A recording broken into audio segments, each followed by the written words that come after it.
Halo kakak, berhubung ini adalah kisah novel jadi kemungkinan video dan narasi tidak sama, dukung like, komen dan subscribe kakak, semoga bisa terhibur, selamat mendengarkan. Sekte Penjara. Ketika dua kata ini muncul di mata Song Yuwei dan Biksu Tua Yiku, emosi gelisah langsung terpancar di wajah mereka. Sekte Penjara, bagaimana mungkin mereka tidak tahu? Itu adalah cara jahat yang dikenal luas di dunia seni bela diri yang luas, tetapi penguasa utama Tianhe tidak mau memprovokasinya dengan mudah. Mengapa Sekte Penjara ini berpikir untuk menimbulkan masalah bagi Chu Feng? Namun, dibandingkan dengan Song Yuwei dan Biksu Tua Yiku, Chu Feng dan Wang Qiang tampak relatif damai. Bai Li Zilin, apakah kamu kenal saudaraku? Wang Qiang memandang Chu Feng. Saya tidak kenal dia, saya belum pernah mendengar tentang dia.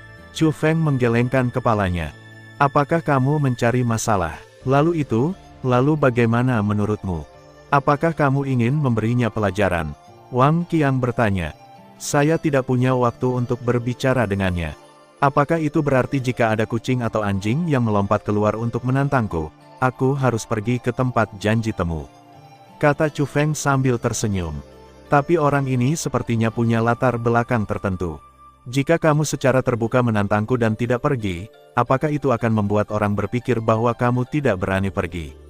Tanya Wang Qiang. Biarkan mereka memikirkannya. Aku, Chu Feng, tidak perlu memikirkan mereka. Apakah mereka ingin aku mati? Apakah aku benar-benar ingin mati? Kamu benar, saudaraku. Chu Feng bertanya sambil tersenyum. Yah, menurutku apa yang kamu katakan sangat masuk akal. Wang Qiang mengacungkan jempol pada Chu Feng. Ayo, kita makan enak. Chu Feng memeluk bahu Wang Qiang. Kemudian beberapa orang menyamar dan menemukan restoran populer untuk makan enak. Mungkin sudah terlalu lama dia tidak makan makanan enak. Bahkan Yue Ling tidak peduli dengan citranya dan mulutnya penuh minyak. Belum lagi Wang Qiang, mulutnya yang mencicit tidak ada bedanya dengan makan seperti babi. Banyak pembudidaya seni bela diri di restoran melirik mereka dengan aneh. Jika mereka tidak merasa bahwa mereka tidak terlihat mudah untuk diganggu, beberapa dari mereka akan langsung mengambil tindakan. Saudaraku, sudah berapa lama sejak terakhir kali kamu makan? Tanya Chu Feng. Hehe, enak sekali, enak sekali. Wang Qiang menyeringai lebar, dan suaranya berubah ketika dia berbicara, karena mulutnya penuh daging. Padahal, meski dalam kondisi seperti itu, mereka tidak akan mati jika tidak makan atau minum. Namun makanan enak selalu menjadi kegemaran mereka. Dalam hidup, tidak dapat dipungkiri bahwa Anda akan menemui banyak kemunduran, penderitaan, dan hal-hal yang tidak memuaskan, dan masih banyak lagi. Tapi mengapa orang masih ingin hidup selamanya? Itu karena banyak hal indah di dunia ini yang membuat orang bernostalgia. Dan makanan adalah salah satunya. Saudaraku, apakah kamu punya, apa rencanamu selanjutnya? Wang Qiang menyekat tangannya dan bertanya diam-diam. Saya berencana untuk menemukan Ziling dan mengasingkan diri bersamanya untuk sementara waktu. Ayo pergi bersama, jawab Chu Feng diam-diam. Aku tidak akan pergi. Sekarang aku adalah anggota dari rumah surgawi tubuh ilahi. Karena aku telah keluar dari zaman para dewa, aku masih lebih baik kembali dulu. Kalau begitu aku akan mengantarmu kembali, kata Chu Feng. Oh, tidak.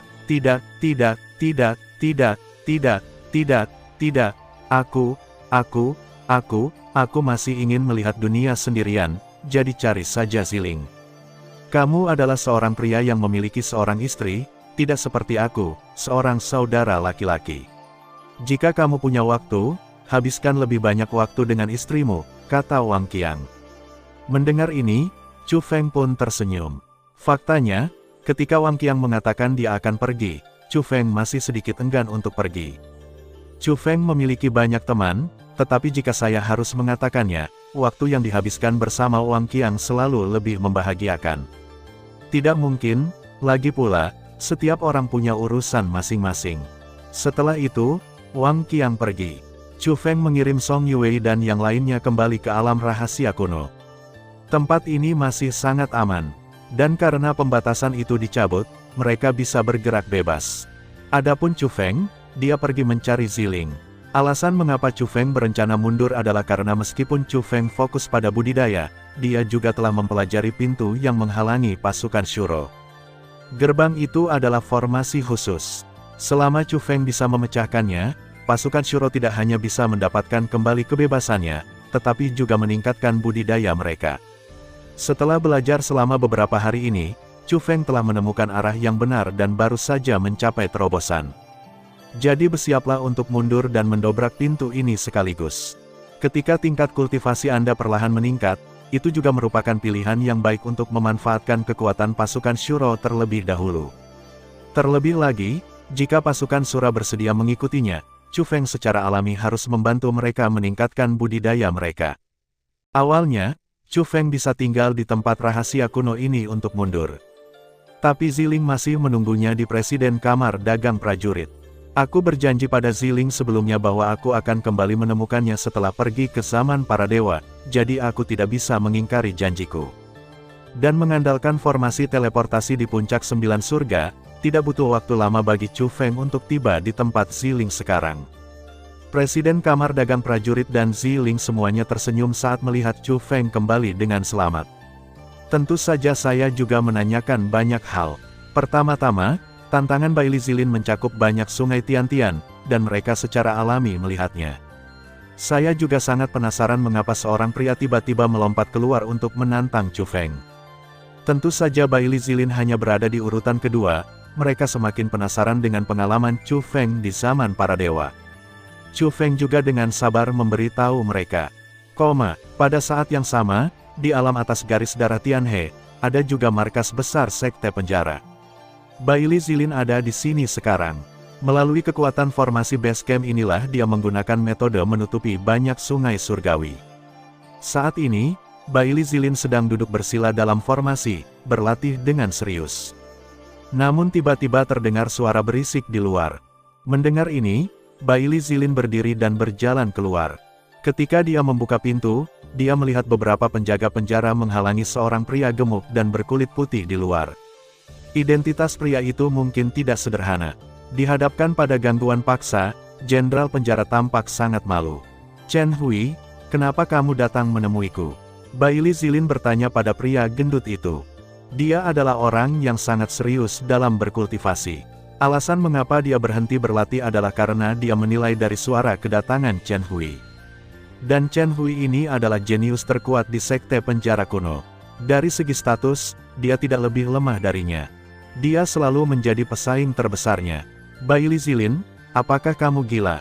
Kamu tidak menyesali apa yang terjadi pada Xian Haiyuer sebelumnya, dan sekarang kamu secara terbuka menantang Chu Feng. Sebagai anggota Sekte Penjara, bagaimana kamu bisa begitu terkenal? Apakah kamu ingin menghancurkan Sekte Penjaraku?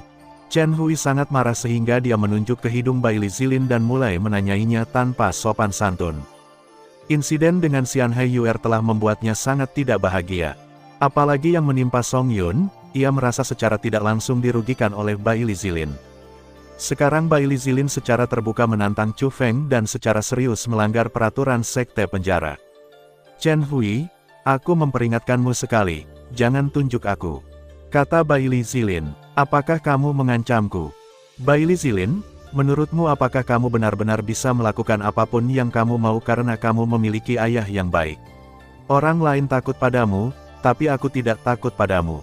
Chen Hui tidak menganggapnya serius, dan bahkan karena marah, dia mengulurkan tangannya untuk meraih leher Baili Zilin. Ledakan, namun saat berikutnya, Baili Zilin muncul di belakang Chen Hui, dan di saat yang sama, satu tangan telah mencubit pergelangan tangan Chen Hui yang menunjuk ke arahnya. Dia memutar lengan Chen Hui dengan keras. Tuan Zilin, ini. Melihat pemandangan ini, para jenderal penjara panik. Beranikah kamu menyerangku? Apakah kamu benar-benar mengira kamu adalah lawanku? Chen Hui, demi sesama sektemu, minta maaf padaku sekarang dan aku bisa melepaskanmu. Baili Zilin berkata dengan dingin. Persetan denganmu. Chen Hui mengutuk dengan marah, dan pada saat yang sama, aura agung menyembur keluar dari tubuhnya, dan budidayanya mencapai tingkat dewa sejati kelas 2. Namun saat berikutnya, ekspresinya membeku. Dia terkejut saat mengetahui bahwa tingkat kultivasi seperti itu masih tidak dapat menggoyahkan Baili Zilin.